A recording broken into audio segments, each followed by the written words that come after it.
चलो साथियों, अब हमें बारिश की तैयारी करनी चाहिए।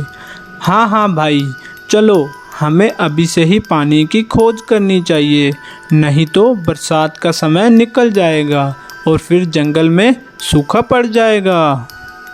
आसमान में बादल पानी की तलाश में निकल पड़े थे, लेकिन उन्हें ज़मीन पर कहीं भी पानी नहीं मिल रहा था जहां से वो पानी पी सकें और उससे बारिश कर सकें। पर भाइयों, बहुत दिन हो गए, हमने पानी जमा ही नहीं किया। हम पानी की खोज कर पाएंगे? अगर हमें जल्दी बारिश शुरू करनी है तो हमें पास वाले जंगल से ही पानी ढूंढना पड़ेगा। भाई, पहले से ही जंगल में पानी की बहुत कमी है, फिर भी तुम पास वाले जंगल में पानी ढूंढने की बात कर रहे हो। हर साल की तरह हमें समंदर से ही पानी की प्यास बुझानी पड़ेगी। पिछले साल हमें दूर से पानी लाने में बहुत परेशानी हुई थी। तुम एक काम करो, इस साल मैं पास वाले जंगल से पानी ढूंढने की कोशिश करता हूँ, तुम सब समंदर की तरफ जाना। अगर मुझे पास वाले जंगल में पानी मिल गया तो अगले साल हमें पानी की खोज करने के लिए दूर समंदर तक जाने की ज़रूरत ही नहीं पड़ेगी। ठीक है भाई, ऐसे ही करते हैं। तो फिर क्या था, सभी बादलों ने आपस में बातचीत करके जो फैसला किया था उस फैसले पर काम करने के लिए निकल पड़े। मैं तो निकल पड़ा हूँ। मैं ये आशा करता हूँ कि मुझे पानी मिल जाए, नहीं तो दूसरे बादल मुझे चिढ़ाने लगेंगे। मुझे कैसे भी करके पानी की खोज करनी ही पड़ेगी। दिन भर बादल पानी की खोज में जंगल के ऊपर घूमता रहा, लेकिन उसे कहीं भी पानी नहीं मिला। अब बादल परेशान होने लगा। अब रात होने वाली है, लेकिन फिर भी मुझे पानी नहीं मिला। मैं कल सुबह होते ही समंदर की तरफ पानी पीने चला जाऊंगा।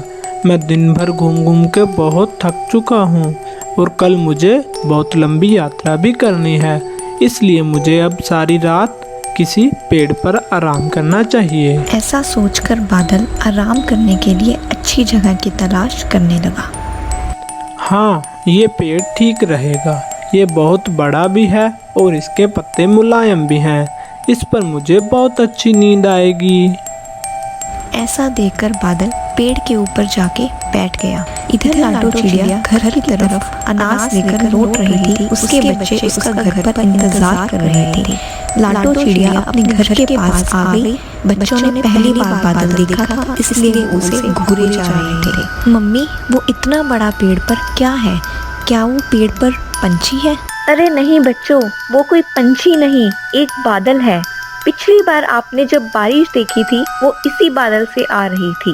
मम्मी, क्या बादल नहीं होंगे तो क्या बारिश भी नहीं होगी? हाँ मेरे बच्चों, बादल को बारिश के लिए पानी की जरूरत पड़ती है, तभी वो बारिश कर पाएगा।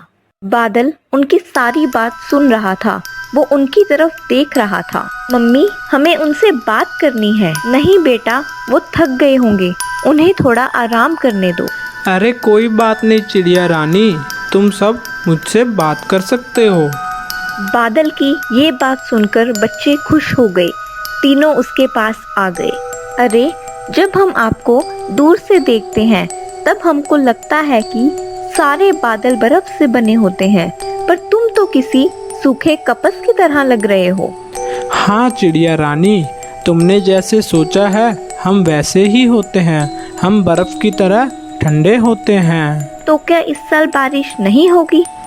अरे नहीं नहीं, ऐसी बात नहीं है। इस साल बारिश अवश्य होगी, वो भी बहुत ज़्यादा। बाकी सारे बादल इसीलिए बहुत सारा पानी पीने के लिए समुंदर की तरफ गए हैं। अगले साल हमें दूर तक यात्रा न करनी पड़े, इसलिए मैं पास वाले इलाके में पानी की खोज कर रहा था, परंतु मुझे पानी नहीं मिल रहा। क्या आप पश्चिम में पहाड़ी इलाकों की तरफ गए थे? मैंने सारी दिशाओं में खोज की, लेकिन मैं बहुत थक चुका था, इसलिए मैं पश्चिम की तरफ बहुत दूर तक नहीं जा सका। अगर मैं बहुत दूर तक जाता तो मुझे समंदर की तरफ जाने में बहुत ज़्यादा कष्ट झेलना पड़ता।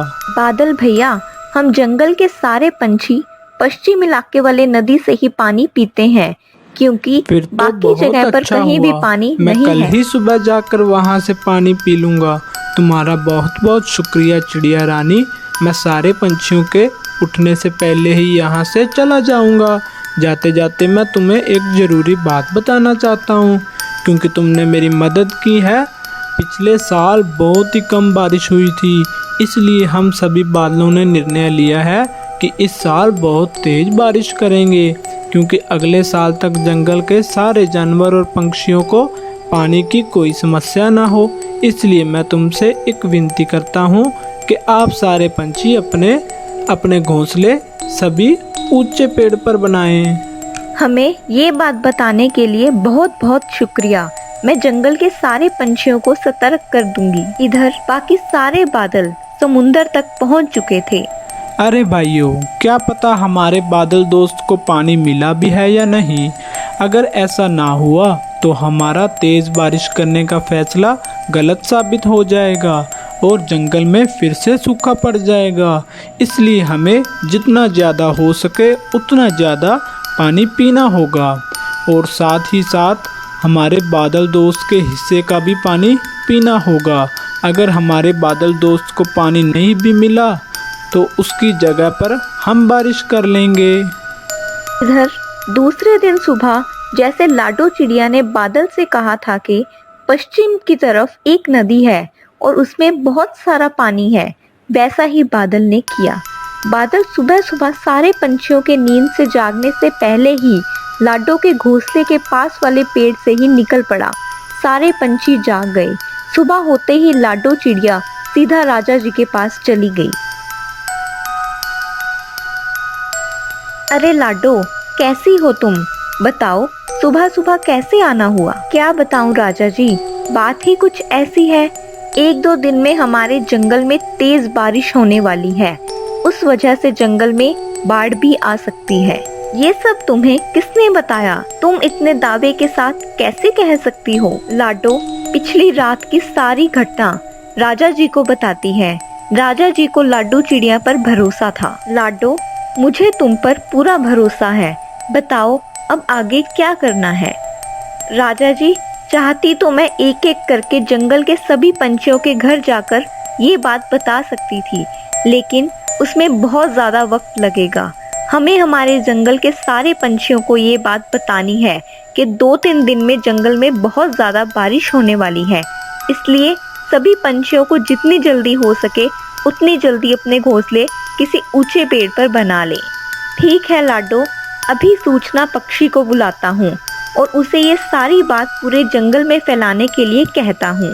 सिपाहियों, सूचना पक्षी को बुलाया जाए। जी महाराज। राजा जी ने सिपाही पक्षियों को सारी बात बता दी। थोड़ी देर बाद सूचना पक्षी जंगलों में आ गए। उन्होंने पूरी बात जंगल में फैला दी।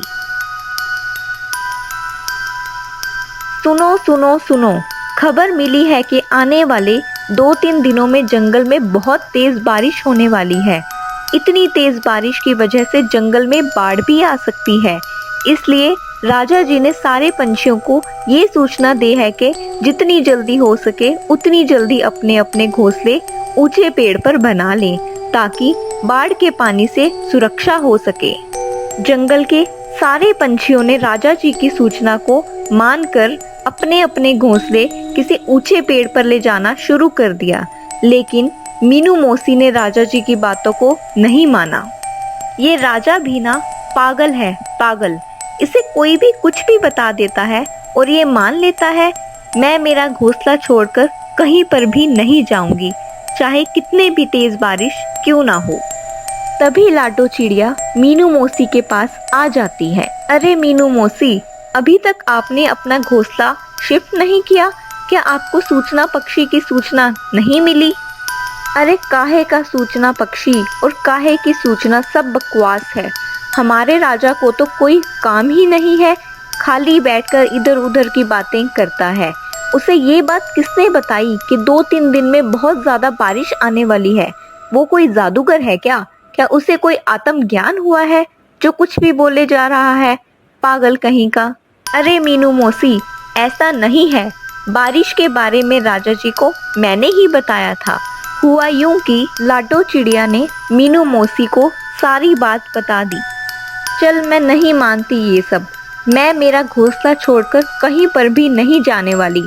मुझे भी देखना है कि कितनी तेज बारिश होगी। इस जंगल की सबसे बुजुर्ग चिड़िया मैं ही हूँ। मैंने तुम सबसे ज्यादा बड़े बड़े बारिश के मौसम देखे हैं और इन्हें झेला भी है। मैं बहुत बार बांध में डूब भी चुकी हूँ और उससे बची भी हूँ। ठीक है मौसी, जैसे आपकी मर्जी। अब मैं चलती हूँ। मुझे मेरा घोंसला अकेले ही ले जाना होगा। मेरे बच्चे अभी छोटे हैं ना। लाडो मीनू मौसी के घोंसले से निकल पड़ती है। सारे पंछी एक एक करके अपने घोंसले ऊंचे पेड़ पर ले जा रहे थे। 2 दिन गुजर गए और तीसरे दिन सुबह सुबह आसमान में घने बादल छा गए। आसमान में जो बादल समुद्र से पानी लेने गए थे वो एक एक करके इकट्ठा होने लगे। पश्चिम की तरफ जो बादल पानी लेने गया था वो भी आ गया। अरे भाइयों, तुम सब इतना ज़्यादा पानी पीकर क्यों आ गए?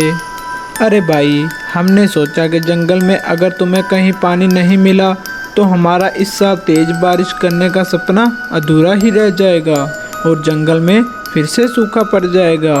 इसलिए हम तुम्हारे हिस्से का भी पानी पी कर आ गए। चलो फिर साथियों, हम बातें बाद में करेंगे, पहले तेज बारिश करते हैं। सारे बादलों ने मिलकर जंगल में तेज बारिश करनी शुरू कर दी। 2-3 दिन जंगल में तेज बारिश चलती रही। इस वजह से जंगल में बाढ़ आ गई। जिन जिन पंछियों ने अपने घोंसले ऊंचे पेड़ पर लगाए थे वो तो बांध के पानी से बच गए, लेकिन इधर मीनू मौसी के घोंसले में पानी भरने लग गया और थोड़ी ही देर में मीनू मौसी का घोंसला बांध के पानी में बहने लगा। मौसी घोंसले से बाहर आ गई। मीनू मौसी घबराते हुए लाडो चिड़िया के घोंसले में आ गई और दरवाजा खटखटाने लगी। लाडो, अरे ओ लाडो, जल्दी से दरवाजा खोलो, मुझे अंदर ले लो, मैं बाहर भीग रही हूँ। लाडो ने घर का दरवाजा खोल दिया और मीनू मौसी को अंदर ले लिया। देखा मौसी, मैंने कहा था ना आपको, लेकिन आपने मेरी बात ही नहीं मानी। थोड़ी देर बाद पानी और ऊपर तक चढ़ गया। आखिर पानी लाडो के घोंसले तक पहुंच ही गया। अरे बाप रे, मैंने तो अपना घोंसला सबसे ऊपर बनाया था। अगर पानी मेरे घोंसले तक आ गया है तो इसका मतलब बाकी के पंछियों के घोंसले डूब गए होंगे। सारे पंछी अपने अपने घोंसले छोड़कर एक ऊंचे पेड़ की डाली पर जाकर बैठ गए थे। लाडो, मीनू मौसी और उनके बच्चे उनके पास चले गए। 4 दिन तक लगातार बारिश चलती रही। फिर धीरे धीरे बारिश कम होने लगी। बड़े पंछी भूख के मारे रह सकते थे, लेकिन बच्चों का भूख के मारे बुरा हाल था। लाडो ने जिस बादल के पानी ढूंढने में मदद की थी वो लाडो चिड़िया के पास आ गया। बादल भाई, आपने तो कहा था कि तेज बारिश होने वाली है, लेकिन इतनी ज्यादा तेज बारिश होने वाली है ये नहीं बताया था। बादल ने सारी बात चिड़िया रानी को बताई कि कैसे दूसरे बादलों ने उसके हिस्से का भी पानी पी लिया था। लेकिन अब आप ही बताइए, हमारे घोंसले तो पानी में बह गए हैं। हम कब तक पेड़ पर यूं ही ऐसे बैठे रहेंगे? जंगल में अभी भी बहुत सारा पानी भरा पड़ा है, ऐसे तो हम सब मर जाएंगे। अरे चिड़िया रानी, तुम चिंता मत करो, इसके लिए मेरे पास एक उपाय है। बादल ने सारे पंछियों के लिए अपने कपस से छोटे छोटे घर बना दिए। चिड़िया रानी, जब तक जंगल का पूरा पानी खत्म नहीं हो जाता तब तक तुम इस बादल के घोंसले में रह सकते हो। जब पानी कम हो जाएगा तब तुम इस घोंसले को छोड़ देना, ये अपने आप मेरे पास वापस लौट आएगा। आपका बहुत बहुत शुक्रिया बादल जी, लेकिन हम सबको बहुत भूख लगी है। मैंने इसका उपाय भी कर दिया है। मैंने हर एक बादल के घर में बहुत सारे फल रखे हैं। जब तक पानी कम नहीं हो जाता तब तक तुम सब ये फल खा लो। बाढ़ का पानी कम होने तक सारे पंछियों ने मिलकर बादल के घोंसले का बहुत मज़ा ले लिया। अगर आपको हमारी स्टोरी अच्छी लगी तो चैनल को सब्सक्राइब करना मत भूलिएगा।